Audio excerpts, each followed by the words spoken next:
So let's move on. So folks on Zoom, Adam just told me that some questions have been sent over. So what we'll do is at the end, we should have about 20 minutes or so. We can get to those questions also. So my name's Dave Miller. I'm the president of the CLA. And I wanted to go over some of the projects that we've been working on this year. The first one, we did advertise it and send it out in an email. We merged the Cazenovia Foundation, or the Foundation for Cazenovia Lake, into the CLA.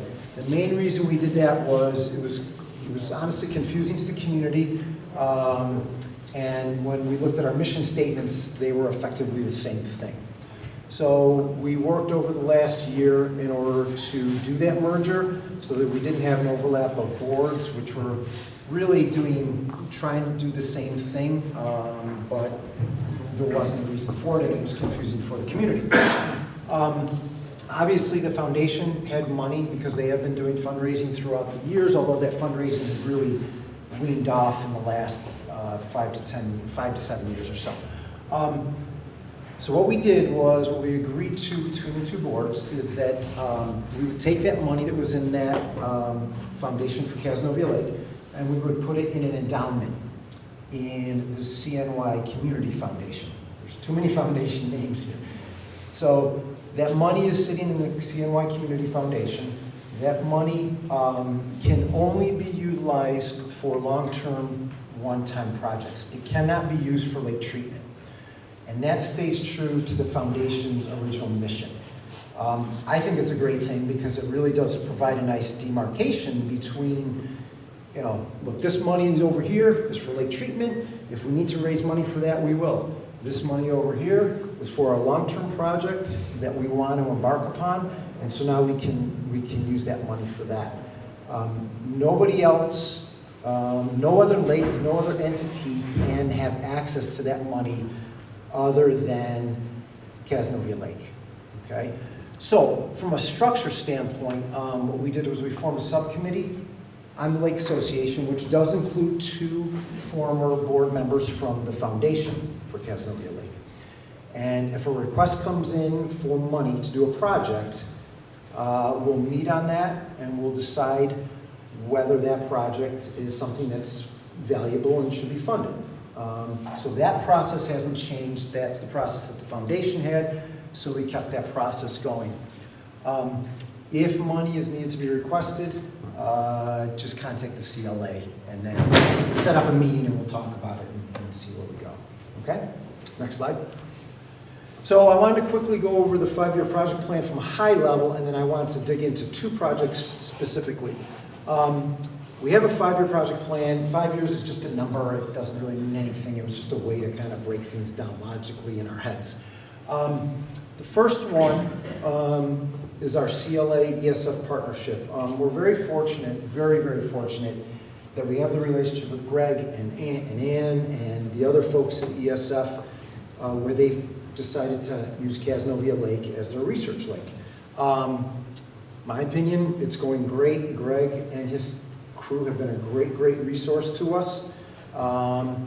And so we want to keep finding ways to collaboratively work together because long-term it's going to have benefits for the lake. We're doing a long-term water sampling program that I'll talk about in a minute. We're also looking at ways to reduce silt as well as other chemical inflows into the lake. I'll talk about that some more. The milfoil treatment improvements, I consider that a success so far, right? Sam talked about that, but so far so good with Percellacor. The next couple of years we'll see how that keeps going. Community outreach, that was the program where we said we wanted to meet with small groups of people on an every couple month basis. So far, we've had 5 outreaches with about 35 people that have attended. COVID definitely threw a monkey wrench in that one. We kind of had to back off. Obviously, we're going to get through the winter and not have any, just because of this and stuff. And hopefully in the spring, we're going to start picking it up at a more rapid basis. So that's the idea there. But those have been very interesting. If you haven't been to one, I would just encourage folks to come. Because unlike this, where there's a lot of people and people get a little afraid to ask a question, which I totally understand, we have 5, 7 people there, and we'll have 3 or 4 CLA people, so it's a much more informal, just round table discussion. We get a lot of good feedback, and people can express what's on their brains, and we learn a lot. We can pass on a lot of information, so they're really good opportunities for people to just talk. So I definitely encourage people to come. And some people have come to a couple, which I greatly appreciate. The other program we looked at was we wanted to look at walleye stocking, which Thad had alluded to before. I'm relatively new to the lake, and I had not realized this until about 1.5 years ago that we had tried walleyes for a while, unsuccessfully. We did a deep dive and did some research. Tad and Dave Tyler over there, they did a bunch of research, and essentially our lake is not well suited for a successful, naturally reproducing walleye population. We could stock the darn thing every year or every other year with larger walleye. Over time we probably could have some success. But the cost-benefit analysis, certainly in my brain and the CLA's kind of collective agreement, just isn't there. And I'm a big fisherman, so I would love to catch some walleye out there, I would.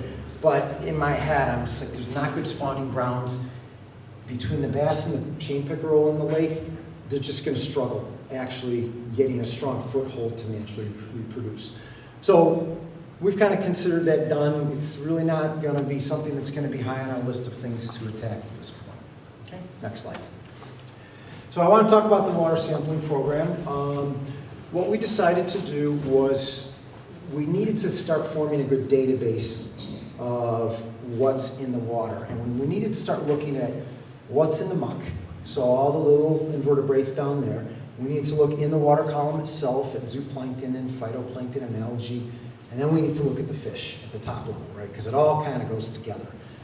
So Bob Crichton's been doing an awesome job of coordinating that, running around the lake multiple times a year and doing the water sampling. So we've kind of honed in on with some of Greg's insight into how these programs are run, of having 3 times a year at 3 locations within the lake in order to do this. Side to that is I'm not going to go into it, but Greg has talked about the kind of an ad hoc sampling that we do for HABs. What happens is if you guys ever see some funky water near your dock or you're just at the beach or whatever, you can always just send an email or call the CLA, and one of us will run out and grab that microscope, take a sample, and then we'll send it to Greg, and we'll see what type of bloom it may be. Again, the biggest goal to me is if we can get this sampling from sediment on up, if we can get a history of it, we can proactively see if the water quality of the ecosystem is changing. Right now, we don't know. Now, there could be something bad happening and we have no idea, but if we start getting a database of information, we can figure out if there's something going on. I'm going to bring up that fish survey boat. It is, to me, an important element of this program. So if we go down here, right, we've got the chemical analysis of the water. We're sending it out to the Upstate Freshwater Institute. Zooplankton, we're having Cornell doing that analysis, the invertebrates, Cooper Labs. Again, we're not experts in doing that type of work, so we're having outside experts do that work for us. So, that's from the muck up through the water. The last thing is the fish, right? The larger animal species are very, very important to keep track of as an indicator of how things are going beneath it. So if we see a rapid decline or even a slow decline, say, in the largemouth population, well, that can be an indication that there's not enough crayfish down there. That could be an indication that there's not enough other zooplankton in the system. So being able to, for Thad and his group to be able to give us an accurate fish count of the whole lake, not just one netted area by the beach or not near one netted area up in the north end of the lake. They can get around the lake much more quickly and get a much more accurate representation of what the fish population is. If we can see a long-term trend on that, we'll know sooner as opposed to later that, hey, there's a real problem. I'd like to rely on Dave Tyler over there, who's a great fisherman, for coming by and saying, hey, I catch less bass this year, but probably not the most scientific way to do it, right? You don't think so?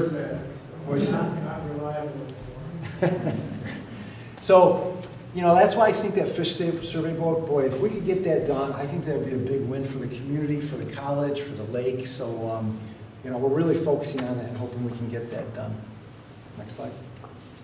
So these are just the 3 sample locations. We have kind of trying to spread it out. North end, which tends to be shallower, more mucky. We got kind of mid-lake here, and then south end. So, like I said, 3 times a year, doing a lot of sampling, and results come in kind of throughout the year. So next slide. So this is a big focus we've had this year. I have the next slide will show you the specifics of it, but there's a thing called backflow that occurs that a lot of you have been around a long time, so understand what this is. So if you do, I apologize, but I'm going to go for it anyways. But we decided to do a study to get more scientific on what the effect of this backflow is on the lake. So at the south end of the lake, we will get these, after large rain events, we'll get water flowing the wrong way from the Chittenango Creek back into the lake. Okay, what we did was we sampled the water that was backflowing, and we compared that water that was backflowing into the lake to the 6 largest tributaries that are just naturally coming into the lake at the same time. So we wanted to do an apples-to-apples comparison. So what we did was we took those 6 tributaries coming in after a rain event. We took an average of what the sampling gave us, and then we compared that to the backflow event, which was occurring at the same time. So go to the next slide. I'm going to move backwards before forward. So this is what I'm talking about. South end of the lake is here. Here's the outlet to Chittenango Creek. We have 2 dams. We have the first dam, which is the lake dam, and then in Mill Street, there's the second dam, which is called the creek dam, we call it, or the Mill Street Dam. Which you see, this is from the south coming up, coming to the north is another branch of the Chittenango Creek, comes in at T's. So what happens during these large rain events is we get this inundation of water, right? We get a lot of water flowing out, okay? But the big thing is we get a ton of water flowing down here, and we keep the water high between these 2 dams in the summer. So what happens is this is high, this is high. You get a lot of water flowing down. It hits this T here. At that point, there's too much water. Some of it goes that way, but a lot of it comes this way. Okay. With a lot of water between these 2 dams, there's a lot of back pressure. So the water comes down and doesn't have a lot of place to go. And plus, you know, this is a bad angle, just in my unhydrological opinion, but it just doesn't look right. So if you go to the next slide, I'll show you what happens. So this is an actual backflow occurring. This is going towards the lake. This, as you go down this way, that's going down Chittenango Creek. This up here is the T coming in. Okay. So you can see, Norm, the water's supposed to be, go back one. Why don't you do that again? So the water should be flowing that way, to the left. But if you look again, you know, you can just see the water just rushing that way. So why can't you open the creek dam up more to make the water? Yeah, that's what we'll talk about. Oh. Yep. Yes, why don't we open the creek dam? So that's what we're going to be talking about. So if you go to the next slide, Jim Cunningham was kind enough after one of these events to take some drone footage of what the water looks like. And you can see the plume of sediment, right? So it's not just, in my head, phosphorus and nitrogen, very important for the quality of the lake water. Sediment is a really big deal to me also because the Brewster Inn's there, the beach is there, we have a lot of boats there, eventually we're going to lose water depth. So you can just see the plume of brown stuff coming in. If you go to the next slide, Jim zoomed in, and you can just see, the brownness of that water. And so what we wanted to do was, instead of just saying, oh, it looks bad, so it is bad, we wanted to actually do sampling, and we did that. So if we move to the next slide, what we found was that when we took the water samples of that backflow water, okay, it had significantly higher concentrations of TP, total phosphorus, TSS is total suspended solids, and TN is total nitrogen, okay? And it was compared to the average of the 6 largest tributaries coming into the lake. We did this a couple times, and what we found was that the phosphorus concentrations is different couple of times, backflow events versus the tributaries. It was anywhere from 1.8 to 6.6 higher in the backflow compared to the tributaries. The suspended solids, that's a big number, right? In one major backflow event, it was 11.4 times higher suspended solids compared to the tributary runoff. And some of these tributaries are fairly big, right? We've got the north end coming in, we're sampling that. We've got some other ends on the east side. There's that continuous stream near one of the points, I forget the name of it, but there's a lot of water coming in. So it's not like those are small little runoffs. These are fairly major runoffs with good amounts of water coming in. But even with that, you can see how much that dam really does affect the water quality. So again, like I said, you know, this is a problem. It's long-term silt's coming in, the booster's losing depth, the beach is losing depth, and we're just bringing pollutants into the lake. So if we move to the next slide. So, what are we doing about this, right? We're looking at solutions, but we're working cooperatively, right? We're working with the town and the village. Obviously, the Canal Corp is a big deal. It's their dams. It's not our dams. We don't control them. We actually don't want to control them because it's very difficult, right? You have to be a hydrologist to really look at forecasts, understand when rain's going to come. If the rain doesn't going to come and you let out too much water, then people on the lake are going to be mad. If you don't open them up soon enough, then you get too much water, people are going to be mad. So Canal Corp, they have data, they have sensors, they're hydrologists. They're doing the best they can. But they're critical because it's their dams. Obviously, we're working with the Cazenovia Preservation Foundation. That's, you know, they have creek walks along there, so we want to make sure that, you know, that we're doing the right thing for the creek. DEC, obviously, they've got to be involved in all this. And then outside consultants. We need help from outside consultants, hydrology companies, to say, okay, what's the best way to solve this problem? To your point, the obvious thing is you just lower the creek all year, right? You just drain it so in the summer it's not high, because when it's high, that hydrostatic pressure, the water has nowhere to go, so it's going to go both ways. Even then, there are cases where, with the water low, even there, it can be inundated. It can actually run the wrong way even in that case. So that would probably solve 98% of the problem, 95%, I'm not really sure, but it can still happen in that case. But that is a very important tool in the toolbox we have. Again, we need to have, as that water comes in from the South Branch, we got to get it going downstream. We can't have it come into that T. We're looking at modifications to the Mill Street Dam. Okay, what does that mean? I don't really know what it looks like. The Canal Corp is looking at it as we speak.